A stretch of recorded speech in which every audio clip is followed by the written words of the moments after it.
सर्वप्रथम भगवान श्री सत्य श्री साईं बाबा को नमन करता हूँ। नमन के साथ ही आभारी हूँ श्री सत्य साईं हॉस्पिटल और श्री सत्य साईं संस्थान के उन सभी पदाधिकारियों का, प्रत्येक उस कार्यकर्ता का जो इस भीषण गर्मी में भी अपनी सेवाओं को बिना किसी व्यवधान के संपूर्ण कर रहा है। दोस्तों, अब यद्यपि मेरा बोलने का अधिकार क्षेत्र ले लिया गया है, मुझे भी सिर्फ सुनने के लिए यहाँ बुलाया गया, तो मेरे पास ज़्यादा कहने को नहीं है। बस मैं ये कह सकता हूँ कि जिस हॉस्पिटल का मोटो दिल बिना बिल और जिसका मोटो मानव सेवा माधव सेवा, तो उससे अनुकरणीय कार्य कोई नहीं कर सकता। और संयोगवश देखिए, बाबा की ऐसी कृपा हुई कि जिस बच्चे को मैंने पहली बार वो लेटर दिया ऑपरेशन का, तो पहले का नाम था गोविंद, आप लोगों ने शायद नहीं देखा होगा, और आखिरी का नाम था नारायण। तो वो सेवा भगवान करा रहा है। आप समझिए कि मैं यहाँ अपनी प्रेरणा से नहीं, किसी के आने से नहीं, उन्होंने मुझे अवसर दिया आपके बीच में आने का। मैं बहुत आभारी हूँ, भाई साहब का बड़ा आभारी हूँ। मुझे भी पता लगा कि बात संतों की चल रही है, तो ये स्वयं किसी संत से कम नहीं, ये मेरा मानना है। आज की तारीख में इतना उदार दिल होना, इतना समय देना, इतनी सेवा भाव से, क्योंकि मैंने देखा कि भाभी जी खुद वहाँ पर अपने हाथ से एक एक पेशेंट को ऐसे दुला रही है जैसे कोई आपका सोम का घर का है। और इस प्रेरणा से, इस भाव से काम करने वाले प्रत्येक कार्यकर्ता के चेहरे पे वो चमक है कि वो उस मानव सेवा के लिए, जिसके उद्देश्य के लिए भगवान श्री सत्य साईं बाबा ने सबको अनुदेश दिया है, और जो वृक्ष 1960 में लगाया था वो आज सीनियर सिटीजन होकर एक कल्प वृक्ष के रूप में प्रकट हो रहा है।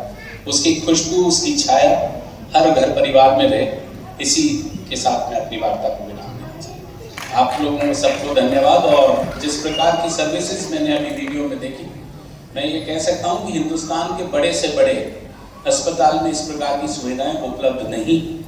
ये ऐसा इसलिए कहता हूँ कि मेरे खुद के पिता को जब हार्ट की समस्या हुई तो मैंने यहाँ के अस्पतालों की मनोदशा देखी थी। इसलिए पुनः एक बार भाई साहब को आभार और संस्था का ढेरों शुभ। इसी के साथ मैं अपनी बात कर रहा हूँ। नमस्कार।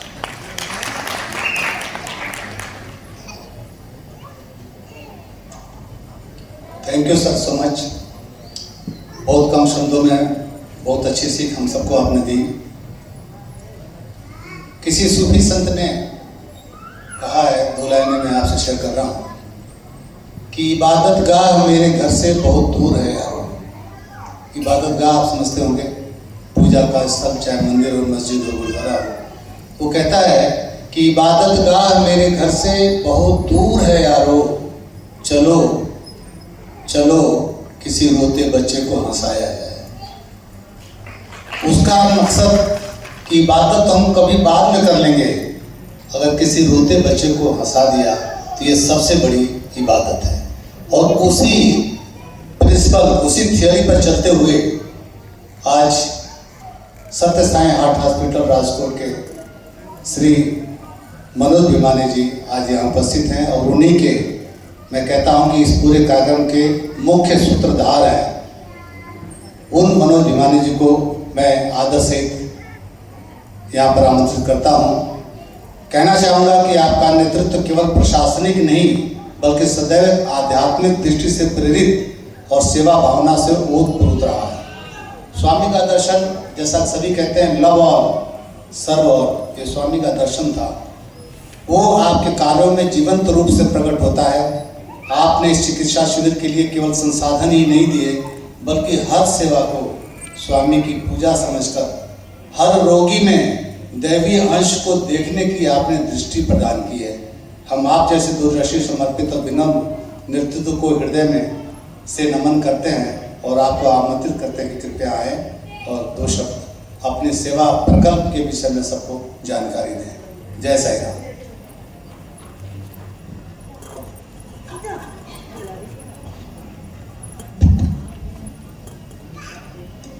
Sai Ram, Honorable Justice Sharma ji, Sai Brothers, Sai Leader, Trustees of Mahavir College, Kalra जी, बख्शी जी, हमारे साई परिवार के साई ब्रदर्स और साई सिस्टर्स,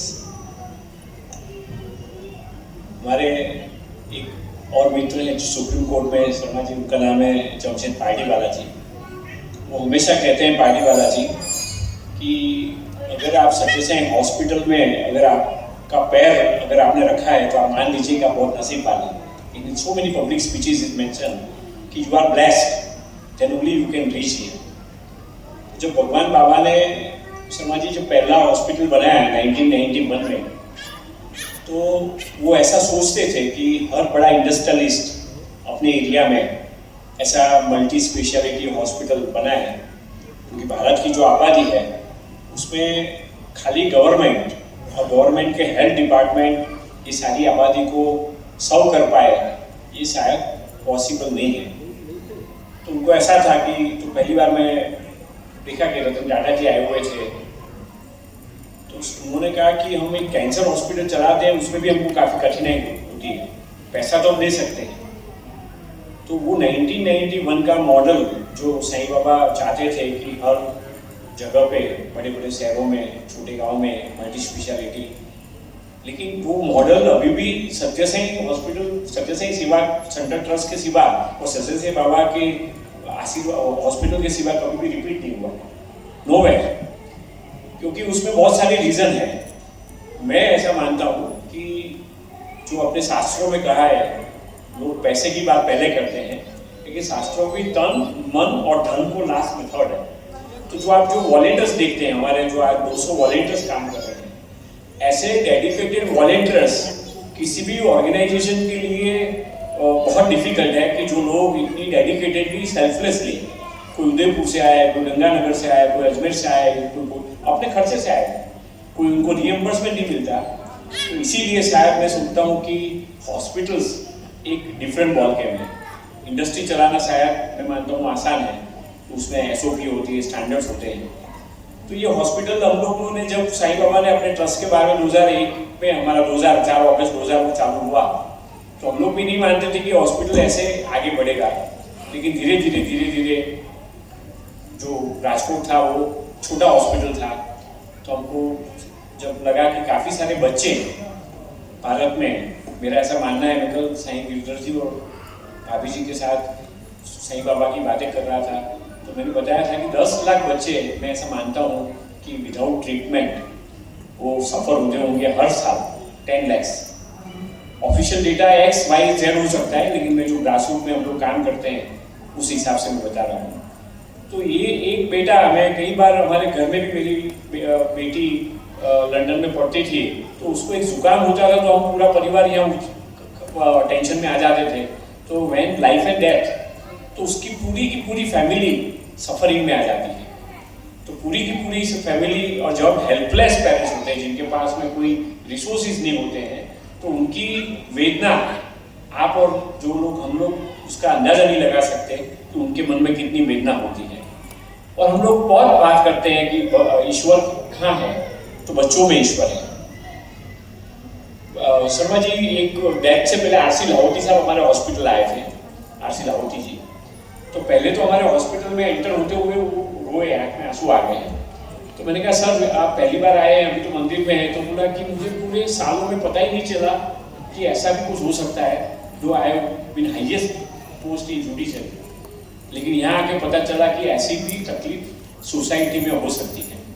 फिर उन्होंने एक बात बताई जो मैं शेयर करना चाहती हूँ कि कुछ रीज़न से अगर भगवान ईश्वर पृथ्वी पे आते हैं तो कहाँ जाएंगे।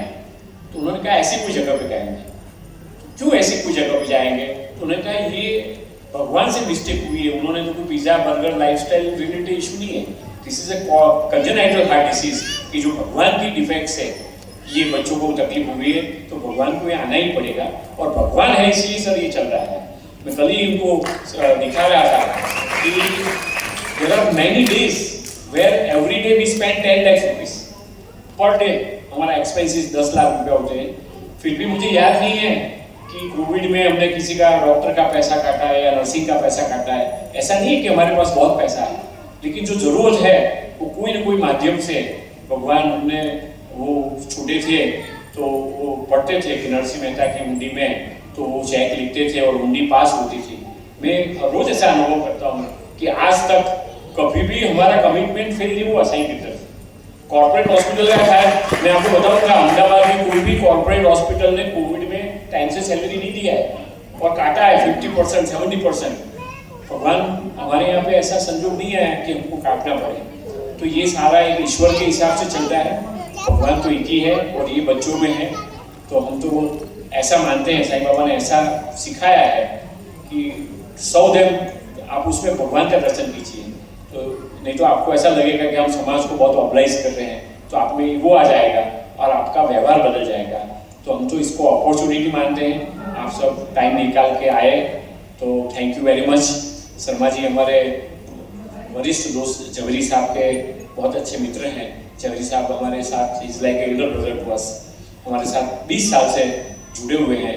तो कल ही नीरज भाई ने जब बात की तो इमीडिएटली इन 1 सेकंड ही एग्रीड, तो that is very kind of him कि इवन टू संडे उनका कुछ लीगल असाइनमेंट भी था और वो आए। Sir thank you very much. आप, हम तो राजस्थान जब भी आएंगे तो हम तो परेशान करने में एक्सपर्ट लोग हैं, तो आपको परेशान करेंगे। बाकी के सब पेशेंट्स को, किसी को, सब लोग यहाँ आए हैं, मैं आपको एश्योरेंस करता हूँ कि हमारी मेडिकल टीम भी पूरा शाम को 7:30 8 जितने भी बजेंगे, क्योंकि हम तो 10 साढ़े 10 बजे जाने वाले हैं, तो सब पेशेंट्स को देखेंगे और जिनको जरूरत होगी ऑपरेशन की वो सबको ऑपरेशन की डेट मिलेगी। Thank you very much once again. Sai Ram.